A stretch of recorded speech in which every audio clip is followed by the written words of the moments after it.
I trust that you're having a very good evening. This is my story on Church of Uganda Family TV. With me, Edrine, Osteen, Mukalazi. Today, we are yet to walk another journey of someone, and she's going to share with us her life story. Of course, it is important that we know some of these testimonies. Why?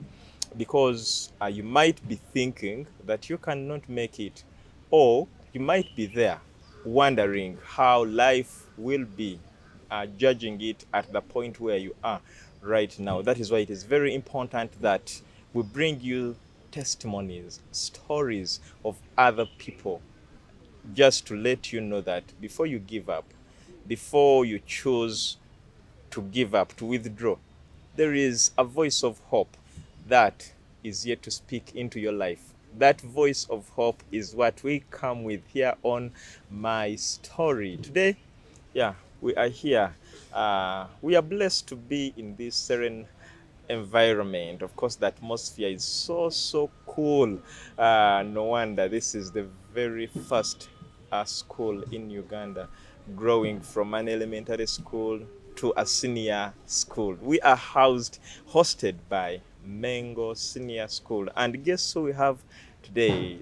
She's none other than Mrs. Dorah Barekye. She's the deputy head teacher, Mengo Senior School, in charge of finance. Now, she's going to tell us, she's going to take us through her journey from where she started from up to where she is. Probably you who is eyeing her office, you might be, you might pick out a lesson or two so that you know what you need to do in order to be where you want to be. But join me as we welcome her onto my story. Mrs. Dorah, you're most welcome to this program. Thank you so much, Mr. Mukalazi. Thank you for having me here today. It's a pleasure, and we're already excited to have you on this show. This is where we discuss testimonies, we discuss our life stories from childhood, because we believe that for you to be where you are, there should be a story behind this success, and that is the story that people out there are excited to hear. Now, we want to get back to the Dorah. Where was Dorah born? How was life at home? The life at your early childhood stage. Mm. Um, Thank you so much Yeah. again for that insight and for those questions. Mm. Um, my maiden name Mm. is Dorah Chichoncho. Mm-hmm.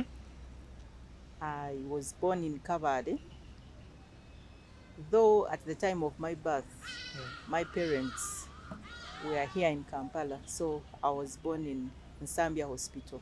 Mm-hmm. But I grew up in Kabale as a child, and I'm the firstborn of 8. Oh, wow. Yes. So there is a story that walks around firstborns, that they don't get a lot of love from the parents. Why? Because the love is short-lived. Is that what happened to you as well? Not that it's short-lived, Mm. except that you really become responsible at a younger age. Okay. Yes, you have to look after your siblings Mm. as a firstborn. So much as maybe your parents' attention may be on the babies, then for you they expect you to help them as you grow up as a firstborn. Okay. Yes. So we will get back to the life in Kabale. How was life, especially you as a firstborn and a girl, and then you have 7 that are behind you looking at you as their big sis? Mm. Definitely it was a purely village life. Okay. My mother was a teacher. She's now retired. And my father was a hotelier. He used to work in hotels as a chef. And even that time when he was in Kampala, he was working in the then Nile Hotel. Mm. But then he went to Kabale and started his businesses there. Oh. So as a young child growing up, of course, the money was not readily available. Because at first, I think before he went to Kabale, he had some little money, which he managed to construct himself a cemented house. So life was really moderate. But at some point, the money was surely not enough. So we grew up like any other village child Okay. there in Kabale. There's something you talked about that he got some money that enabled him build himself a cemented house. Literally meaning that cemented houses were not all that common then. No, not really, because by the time when we were growing up, there are some people who were living even in grass thatched houses. So having a cemented house was the thing then. It was really, you would be rich on the village. Okay. So you're the don of the village. Not really. There were others, but at least moderate. No, but It at was least a when kind you of- have this, yes, you're the don. moderate kind of lifestyle. Okay. Yes. Now we get now to the education. When and how do you start school? My mother being a teacher, I did not start school when I was young. Yeah. She actually taught me. She taught me herself from home until I was ready to go to school in P1 and moreover in second term.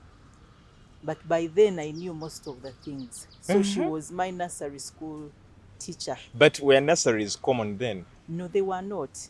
They were not there. So if the day-to-day nursery, I went through it with my mother. But in the village, people would start from P1. But for me, because I was ahead, the way she used to judge me, I started in second term, P1. And I managed to do well. So did you go to the school where she was teaching? Yes, of course. I went to the nearby school where we stay, just a walkable distance, where she used to teach.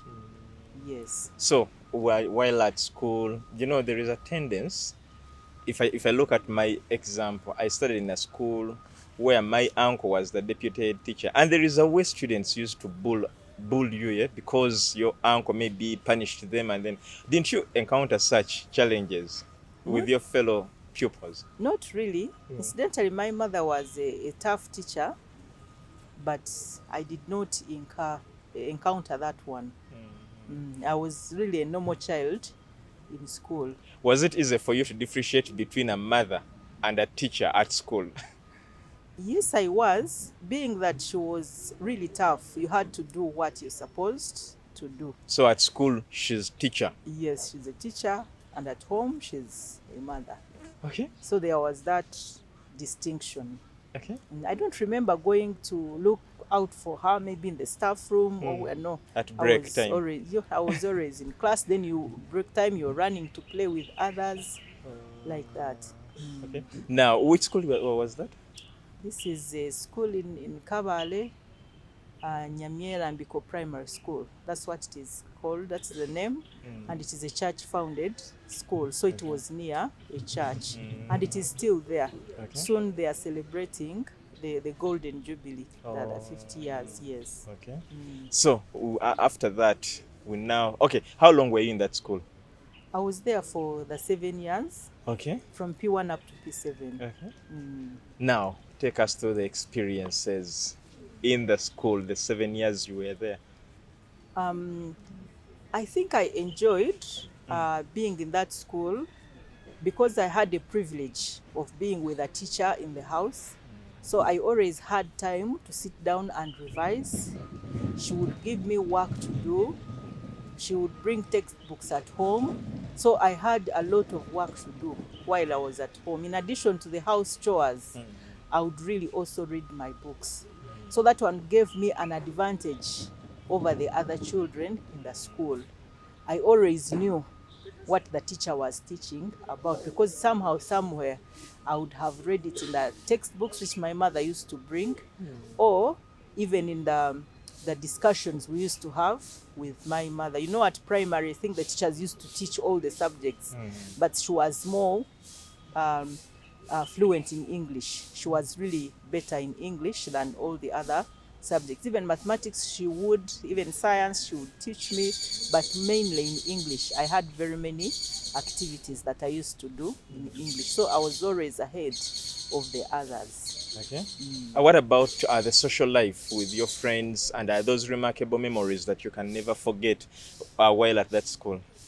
Yeah, of course, like any other child, we really used to play a lot. Okay. And the children then, there was no lunch at school. You'd find that at lunchtime, you'd go back home to have lunch. And sometimes you had to reach home, cook food, you eat lunch, and then go back to school after P3. How much time did you have between You do it very fast, then you go back to school. Even everybody comes, eats lunch, and then they go back home. What about go those back to ones who are school. coming from very far? Those ones who are coming very far, they would come with some food. Like they would come with roasted sweet potatoes or maize if it was the season. They would come with something to eat. But they used not to allow them in school. So they would hide them in some bushes somewhere. Then at break time or at lunch time, they would go and remove them from there. Then they eat and then they can go back to class. And I think a few of them also used to pack some food.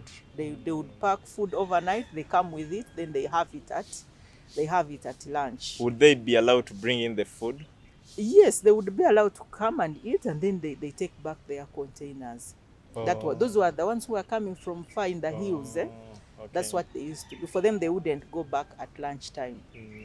Yes, so we used to like, when it is at break time, to go and share with them. Those who hid those ones in the bushes, you'd find that sometimes we'd go in the bushes to look out for what they hid there. Then you share, and then you go back to class. It was an amazing experience.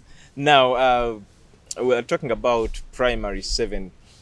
When you reach primary 7, I know we have a lot of expectations. You do this exam, you want to go to this particular school or this particular one, or even your friends or your parents have told you about certain schools. Which schools were you looking out for? Are you eyeing while in P7? By then, by the way, I don't remember having any school in my mind. I think by then career guidance was not as it is now. As a child, you would not know, and I think that's why maybe most of them maybe did not continue with school. I don't remember hearing about any secondary school that I wanted to go to, but I knew after P7 I would go to a secondary school, and that is the secondary school where they would admit you. Of course, there were the Kigezi high schools, those which were common. There was Kigezi College, Tovere, which was near us, but of course for boys. So I really did not have any specific kind of school that I wanted to go to. But besides having the Kigezi College, did you have any mind in you that maybe I might go out of Kabale for education before you're there? Of course, it was also my wish, but of course with my parents, they really did not buy into that. Being maybe because I was a helpful child, they really wanted to see me around them. So there were no hopes of going out of Kabale. But my mother was very informed. She knew the schools which were suitable for me after that level. Okay. So she knew about them, much as she did not tell me about them by then. Why? Didn't she want to raise your hopes? Yeah, but I worked hard. Okay. I really worked. I put in all my efforts to ensure that I get the best grade. You get the best grade. It's time to go to secondary. Which school admitted you?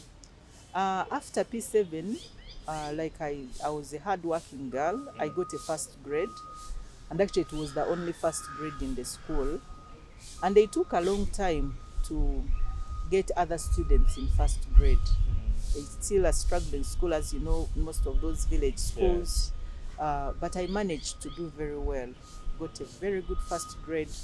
Then, by then there was a school, Bishop Chivenjere Girls School Miebe. It was a private school. It was founded by the missionaries. I think missionaries or friends of Bishop Chivenjere, because it is named after Bishop Chivenjere. So what they used to do, they would invite applications for interviews. So that's where I applied, and they called me for the interview. Over 200 girls turned up, but I was lucky that day. My name was selected. So you would do in the morning, then you wait until evening to get the results. And my name was there, and I was very happy. And by then they would take very few girls.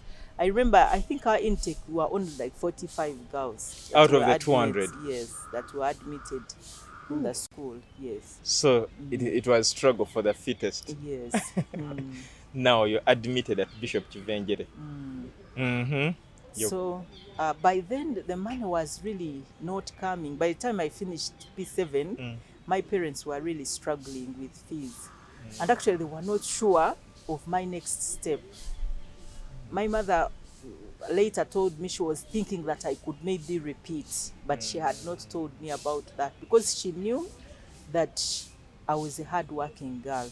So I didn't repeat, but slightly before we reported for first term in secondary school, there was a rich man in our neighborhood, and he had started a hotel in town. So he identified my father to go and be the manager of that hotel. So that's how now I got the fees to report for my senior one. In a long time, I didn't have shoes, I didn't have clothes.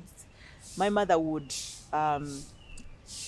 fit her clothes to fit me so that I am able to put on.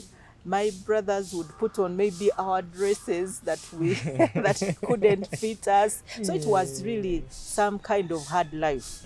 But I thank God when I was joining senior one, a way was opened and I was able to go to senior one without any challenge. So was Bishop Chivenjere a boarding school or a Yes, school? Bishop Chivenjere. So you were supposed to go in boarding? In boarding. So they bought for me everything that was meant for me to go into the secondary school, and I was able to report for my senior one.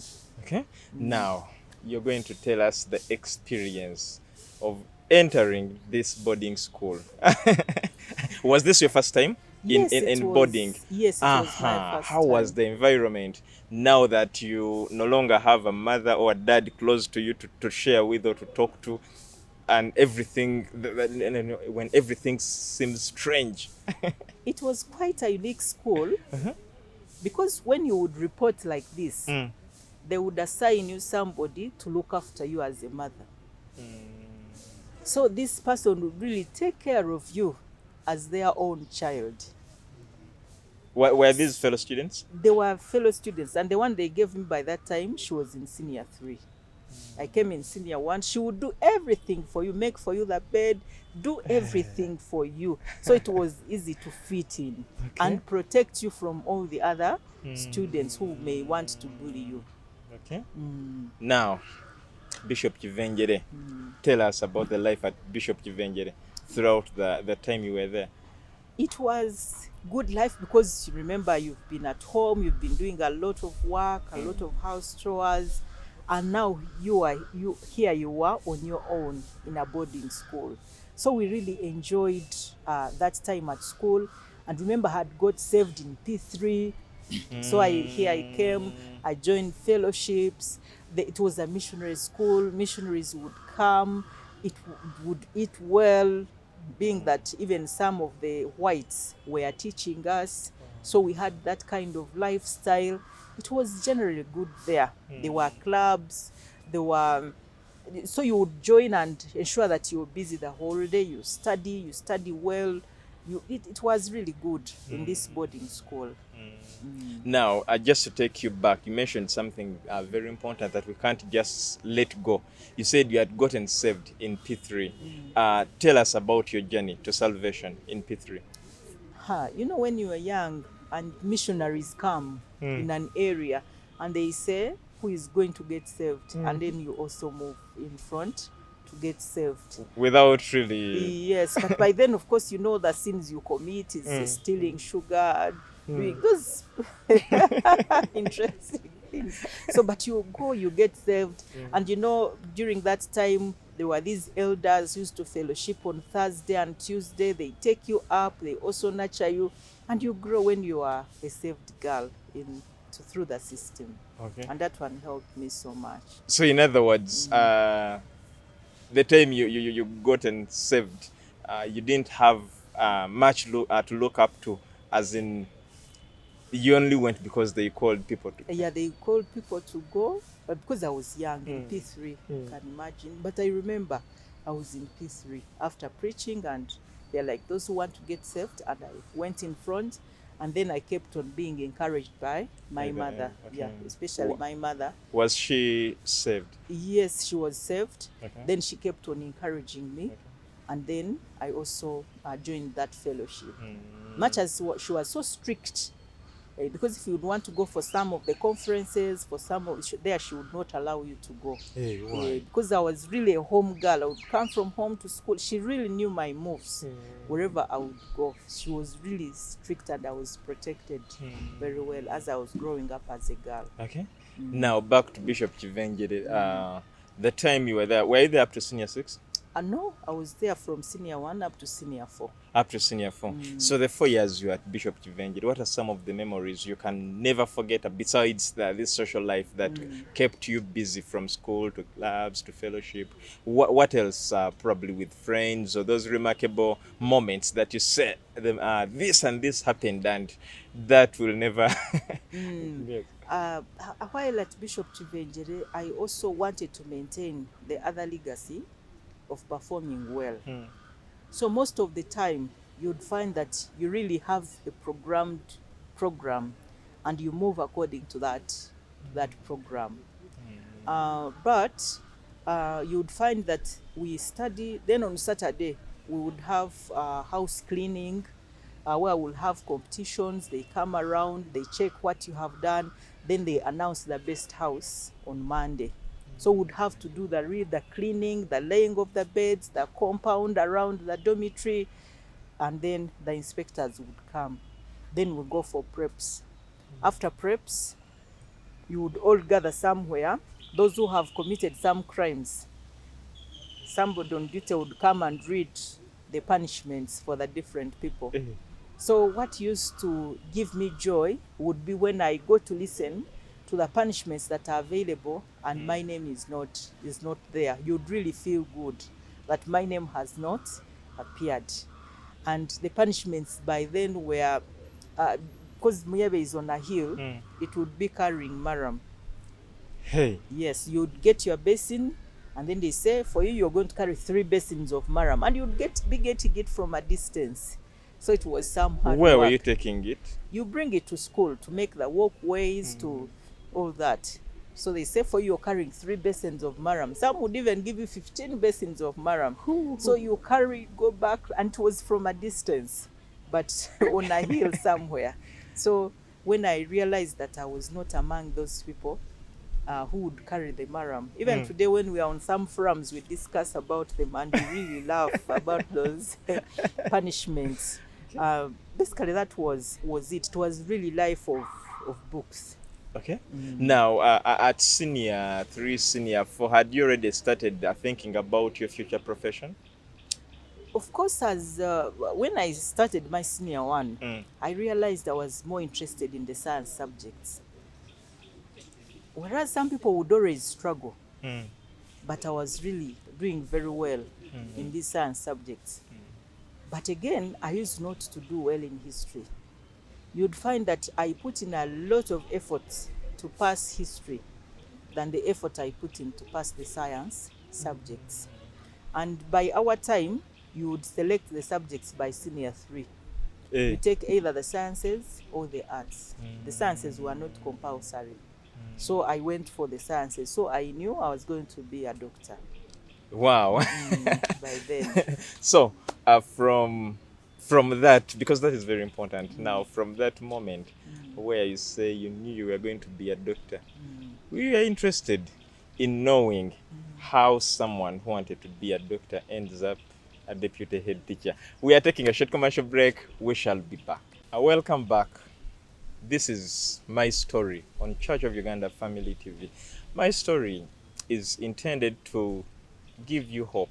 You who feels disillusioned, you who thinks there is no hope for tomorrow. There is always hope for tomorrow. What you are going through might be what others have gone through now. Because they have overcome, you will also overcome. That is why we are here to share such stories. Today we are with Mrs. Dorah Barekye Chichoncho. Chichoncho is not a common name on you. So you'll tell us why you don't commonly use it. But we are with her and she's taking us through her life story. Now, before the break, just in case you're just joining us for the first time, you missed out the first part of the story. She told us she knew she would be a doctor. And now we are going to see how the dream of being a doctor is now diverted to the deputy head teacher of Mengo Senior School. Mrs. Barekye, we are back. And you talked about how it was easy for you, especially in sciences. Some of us were really that was a nightmare, and we've studied in a generation where sciences are compulsory. I think I was in P7 when they issued an instruction that sciences would be are now compulsory. And now we started trembling because you already know the background. Science in primary has been a problem. But we are back. And so now, senior 4, we see a doctor. Yes. And everyone now sees a doctor in making. Yes, I really competed favorably. Remember, now we're with girls from these other posh schools, the posh primary schools. And here we were competing together. Actually, it was competition because we would really read. And I remember I didn't go beyond the 4th position, but I never became the first. There's some other girl who is a doctor now, my friend Javita. She's the one who was always the first in class. So I think one time I became the 2nd, then 3rd, then 4th. I was always there. So I would really, really, really compete. And to the extent that we had VDs. They were also memorable, by the way. The visitation days. Remember, my mother was from far. Then to go to Muyebe, there was a hill. So she used to come on a bicycle. By then, that's when the boda bodas had started in Cavalry, to buy boda bicycles. So she would come, yes. Okay. She would come on a bicycle. When she reaches somewhere, she has to get off and then climbs the hill. And when she would delay to come, I would start crying. She would find me crying. But again, when you're there crying in bed, then they come for you that she has come. So my father would give her money, she buys things, then she brings for me at school. Okay. So after I've seen the struggle she has gone through, that very night, I would go with the other mother of mine they gave me, and then I go and ensure that I revise. She was also hardworking. She's now an engineer with UEDCL. She was a hardworking girl too. So I go and revise the books. When others are really enjoying, they would bring for them a lot of food. You know, those girls who are from rich families. They would bring for them a lot of food, but I would say, no, let me go and revise so that in future I'm a better person. I was really, so somehow, you know, you would look at these girls and you're like, these ones are really living well. And you're like, no, but I must work hard to ensure that in future I also live a decent lifestyle. So that was always my motivation. Now, after senior 4, what next? So after senior 4, I passed very well, and I was given admission at Kigezi High School. Yeah, they have recently celebrated their 100 years or so. It's also a church-founded school. So that's where I was admitted in senior 5 sciences. And what does life mean to be, PCB, they used to say these are male combinations when we were in school. So what does it mean? Is Kigezi High School mixed? It was a mixed school. It is a mixed unlike school. Muyebe, which was a girls' school. So yes. what does it mean and how does it feel to be this girl who is a sciencer, the way we used to call them, Yes. and focusing on your dream of being a doctor? Did you have some boys in the same combination? Very much so. Because there were a few girls, like you said, there are few girls who take sciences. We were very few girls. We were like, throughout my education, we were studying when we were few girls. Like sometimes you'd find that even we are at one point we were even 5 girls in a class of maybe 70 boys. So it was really a class of boys with very few girls. But life at Kigezi High School was completely different from that one of Muyebe. Tell us how completely different it was. By our time, life at Kigezi High School was as it is at campus. People were free to do whatever they wanted at Kigezi High School. But again, there were those who were really also working hard, focusing on their dreams. So it was a very good training ground for students. Okay. And in that being different, even the method of teaching was so much different. The teachers would give you very little, and then you have to get the rest of the information by yourself. From where? From the library. You had to go and do research, from discussions. There was a lot of information that you would get on your own rather than getting it from the teacher. Most of our teachers were like lecturers. They would just give you a little bit of it, or you study, except maybe our chemistry teacher, who later went to Gayaza. I don't know whether he has retired, Mr. Bakegwa. For him, he would really teach everything. But again, he would teach very fast. So again, you had to put in a lot to ensure that you understand what he was teaching. So life in Kigezi High School was quite different, but again, very interesting from that one of Bishop Chivenje Girls So School. what made it interesting then? Because you'd find that you're more in charge of yourself than in Muyebe. Because in Muyebe, you'd find that every time there was somebody who was watching what you were doing. But this time it was you to decide, I want to live this kind of lifestyle. This is what should define me when I'm in this school. So was the combination uneasy to go? Of course, for the 2 years? It was not. But through the assistance of friends, through the discussions we used to have, because the library was there well stocked, and you would really be free to go into the library to borrow books, we were able to manage to go through it. But not as easily as it was in Bishop Chivenje Girls School. By senior 6, are you still thinking about being a doctor? Yes, I was still focused on that, yes. Okay. Now, where did you want to train from? Of course, by then, the university that was there was Makerere University. That's why everybody was looking up to. Yes. So, after senior 6, what happens next? After senior 6, of course, with the struggle that you go in to fit into the system, you find that the points I got were not able to take me for medicine. And my mother was so informed. She's a very intelligent woman, by the way. She quickly thought of taking me to Mbara University of Science and Technology to do science education.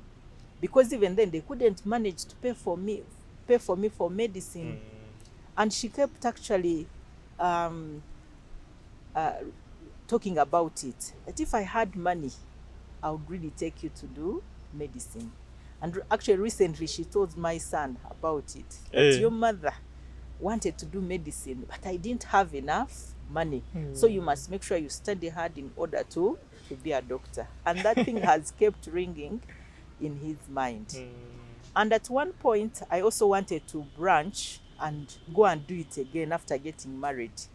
Because even my husband really wanted it. But again, I saw that people, my siblings whom I was looking after, I was like, if I go to study medicine full time, what will happen of them? So I sacrificed for them, like, no, let me keep in this profession, because I also liked it.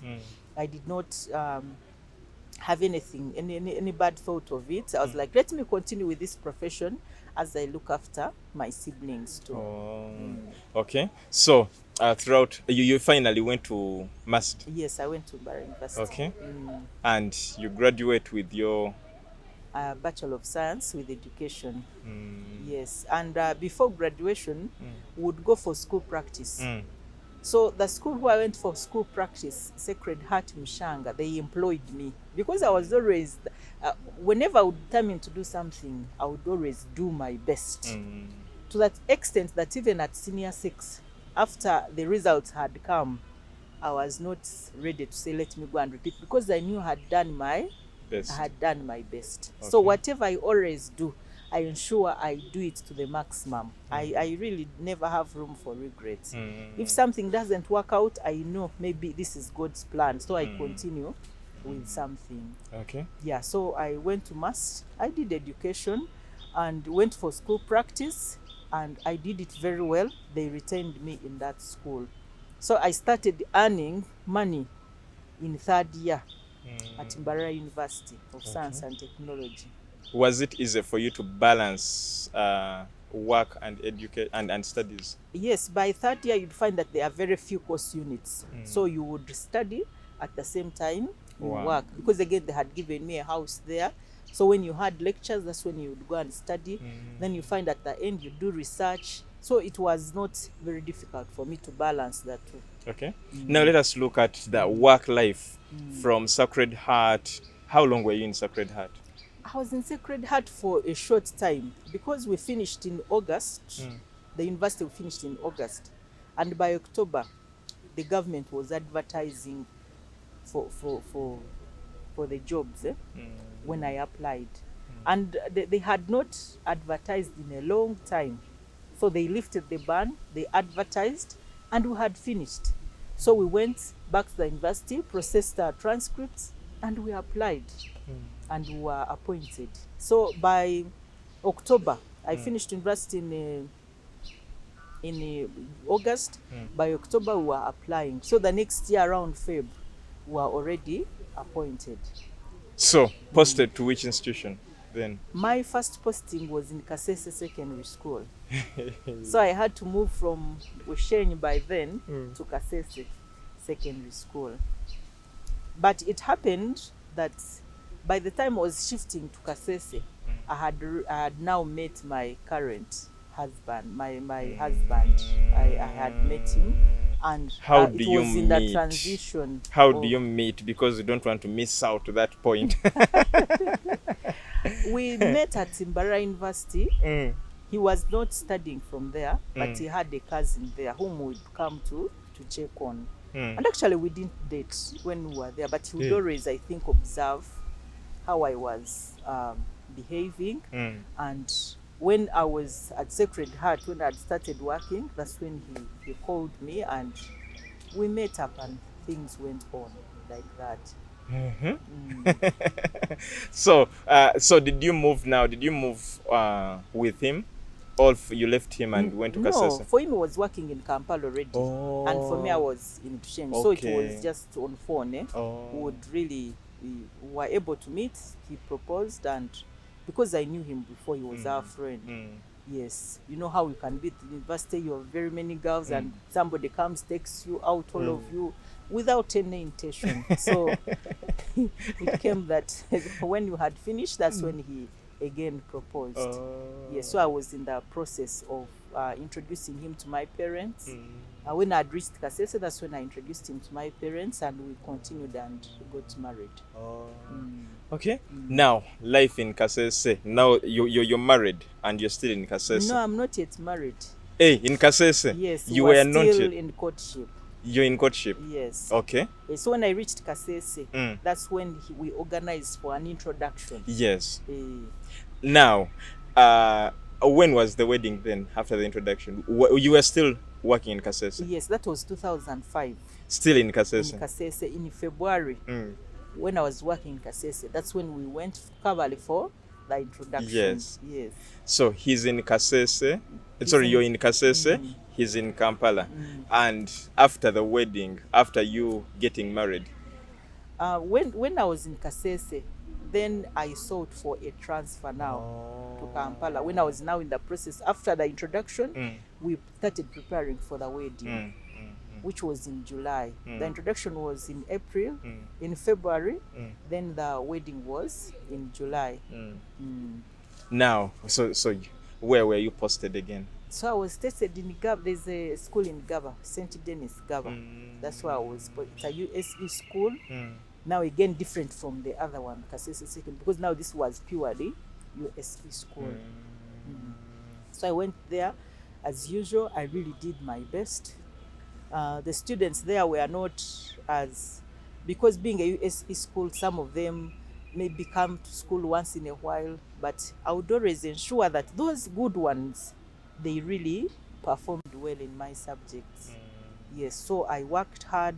I would attend many workshops. When I was in that school, I was like, there shouldn't be a difference between me and the teacher who is teaching in Gayaza. So I kept updating myself, attending those workshops. So I was really on NOP until again I transferred to St. Peter's SS in Zambia.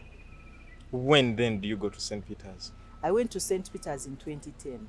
Okay. 2010, that's when I went to St. Peter's. There, and I was there in 2005, so I was there for those 5 years. So I went to St. Peter's in Zambia.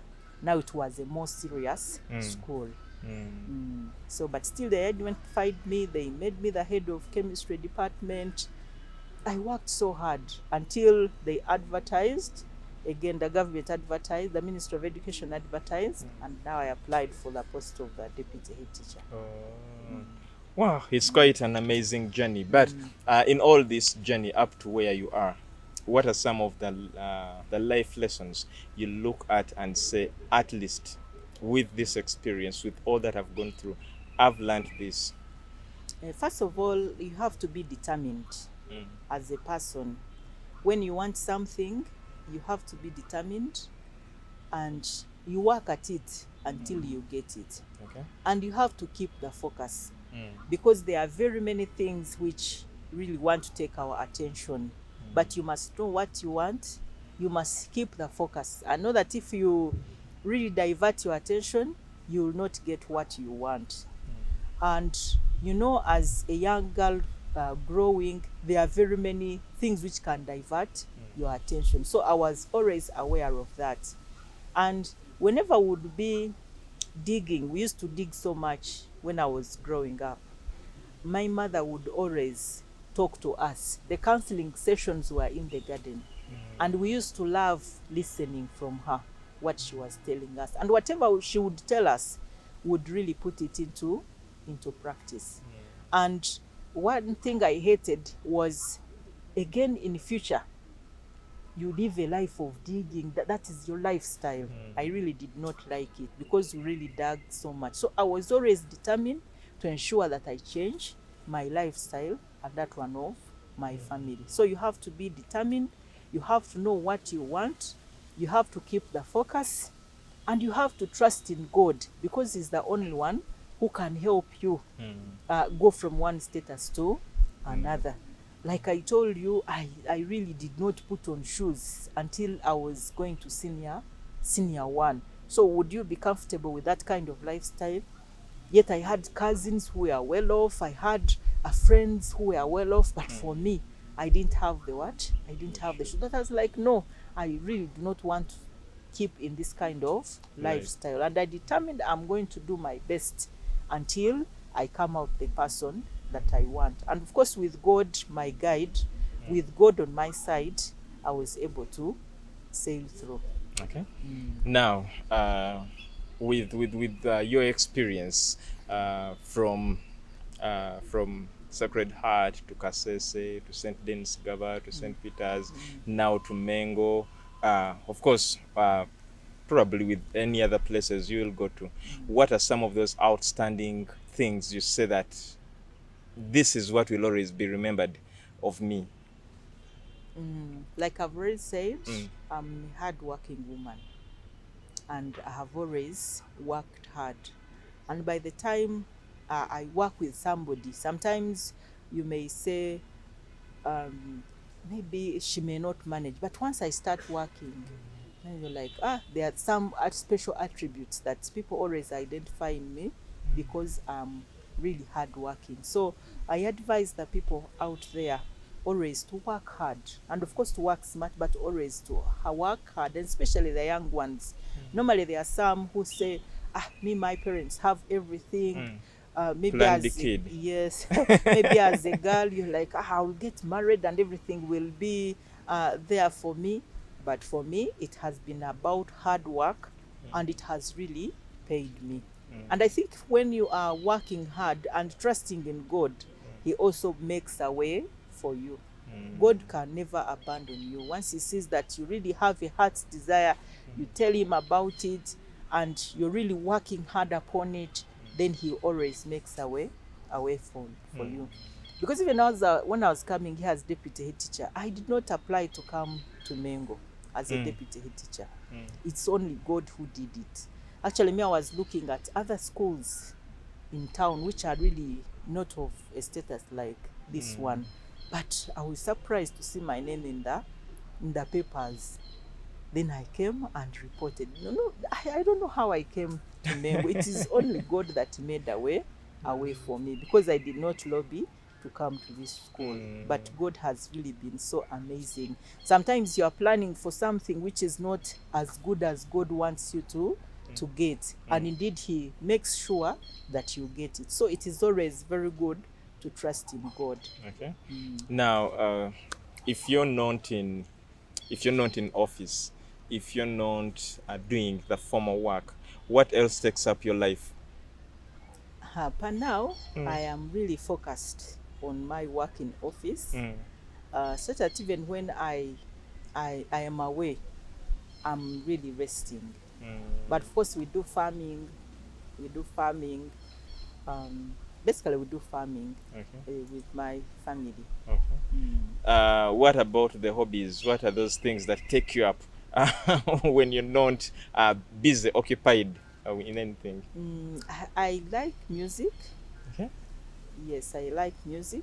I really listen to it. I sing, much as I'm not very active in the different choirs, but I like music. Which kind of music? Do you want contemporary, hymns? Both. Both. Hillsong, hymns. Okay. What is that one outstanding song that really makes wonders in your life, that even when you feel you're down, your spirit is... Oh Lord, my God. Oh Lord, my God. When I'm in awesome wonder. Yes. Okay. It really, it encourages me. What about that scripture that you say? Okay, the Bible has very many scriptures. It has very many books. But what is that one scripture that you say is, in all these scriptures, this particular one is the scripture on which my life revolves? There's that scripture in Proverbs chapter 3. Trust in the Lord with all your heart, and He will make your plans succeed. Wow. In all your ways, acknowledge Him, and He will direct your paths. Very, very interesting. So, lastly, as we wind up this discussion, this is a message to young girls. We have a very big problem that we are struggling. The country is struggling with a number of cases of teenage pregnancy. So because it is a very alarming problem, we realize that very many parents have not seen their children's dreams come true. So you, as someone who was focused to see that you are where you are now, secondly, as a teacher, but also thirdly, as a parent, what message do you have to, the girls out there, but also the parents out there, especially in the way, because you've told us that your parent was really so protective, and somehow they always wanted to know about your movements, and today we have a problem that parents don't really mind where their children go. You find a child on the streets at 10 p.m.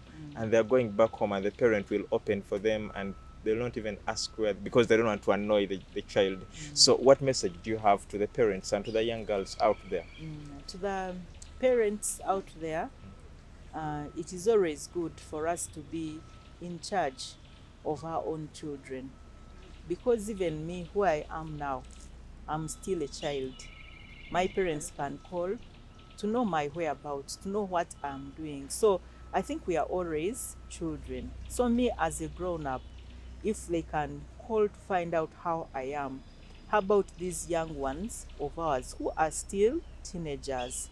We need to improve that kind of communication so that wherever they are going, we are aware.